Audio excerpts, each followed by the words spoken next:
একবার মহারাজ কৃষ্ণচন্দ্র তার সভাসদদের প্রশ্ন করল, বলো দেখি পৃথিবীর সব থেকে বড় জিনিস কোনটা? কথা শুনে সভাসদদের মধ্যে সবাই যে যার মতো করে উত্তর দিল। কেউ বলল আকাশ, কেউ বলল সমুদ্র। কিন্তু রাজামশাই কোনো মতে সন্তুষ্ট হলেন না। তাদের কারোর উত্তরই তেনার ঠিকঠাক পছন্দ হলো না। তিনি তখন গোপালকে বললেন, গোপাল, এবার তোমার উত্তরটা শুনি। গোপাল বলল, ঋণ মহারাজ।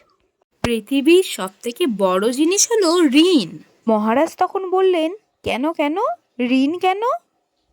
গোপাল বলল, কারণ ঋণের বোঝা একবার মাথায় উঠলে মানুষকে অনেক ছোট করে দেয়। তখন আকাশও ছোট লাগে, আবার সমুদ্রও ছোট লাগে। কিন্তু ঋণটা বড়ই থেকে যায় মহারাজ।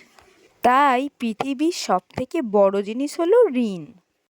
গোপালের উত্তর শুনে মহারাজ ভীষণ খুশি হয়ে যায় আর গোপালের বুদ্ধির প্রশংসা করতে থাকে। হ্যালো বন্ধুরা, কেমন লাগলো আজকের এই গল্পটি ভালো লেগে থাকলে একটা লাইক করে দিবে আর প্লিজ চ্যানেলটি সাবস্ক্রাইব করে দিও। আবার আসছি একটা মজাদার ভিডিও নিয়ে। আজকের মতন এই পর্যন্তই, টাটা।